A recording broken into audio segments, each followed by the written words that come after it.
எல்லாருக்கும் வணக்கம். நான் Hima Subramanian. Welcome to home cooking Tamil. இன்னைக்கு நம்ம எல்லாருக்குமே பிடிச்ச ஒரு ஸ்வீட் ரெசிபி தான் பார்க்க போறோம். இது நல்ல ஃபேமஸான பாப்புலரான நெய் மைசூர் பாக்.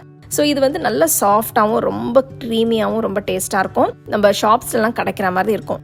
ரொம்ப ஈஸியாக செய்யக்கூடிய ஒரு ரெசிபி. ஸோ வாங்க இது எப்படி செய்யறதுன்னு பார்க்கலாம். நெய் மைசூர் பாக் செய்ய முதல்ல நான் கடலை மாவை வறுக்க போகிறேன். ஒரு கடாயில் 1 டீஸ்பூன் நெய் ஊற்றி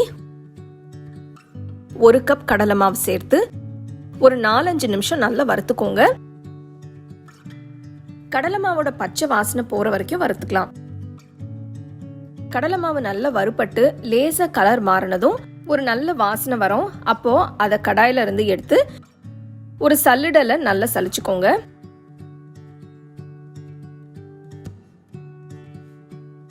மாவை நல்லா சலிச்சாதான் மைசூர் பாக் நல்லா சாஃப்டாவும் நல்லா ஸ்மூத்தாவும் வரும்.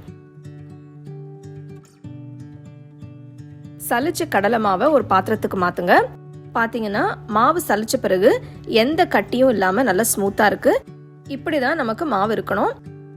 சலிச்ச மாவுல 150 ml நெய் ஊத்துங்க. நல்லா கலந்து விடுங்க.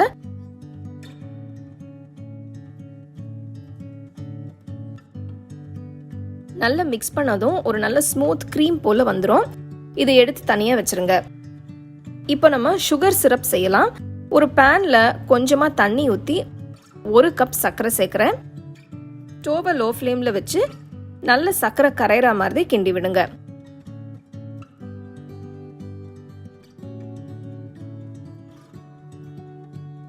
ஒரு பிளேட்ல லேசா நெய் தடவி வச்சுக்கோங்க. பாத்திரத்தின் சைட்லயும் கீழையும் நல்ல நெய் தடவி வச்சா மைசூர் பாக் பீசஸ் கட் பண்ணும்போது ஒட்டாம நல்லா வரும். பாத்தீங்களா, நம்ம சேர்த்த சர்க்கரை நல்லா கரைஞ்சு கொதிச்சு வந்துருச்சு.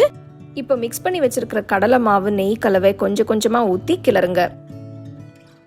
ஸ்டோவை லோ ஃப்ளேம்லயே இருக்கட்டும். நல்லா கலந்து விட்டுட்டே இருங்க. அப்பதான் சர்க்கரை சிரப், கடலை மாவு, நெய் எல்லாம் நல்லா மிக்ஸ் ஆகும்.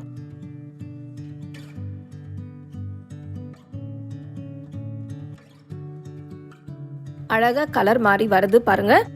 கொஞ்சம் கொஞ்சமா நெய் ஊத்தி கிண்டுங்க.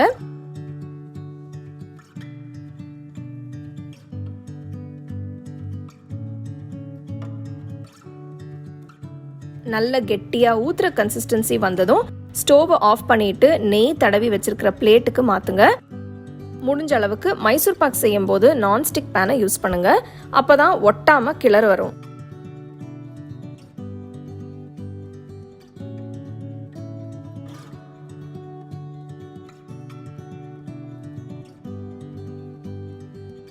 மாத்தினதும் 1 டீஸ்பூன் நெய் மேல சேருங்க.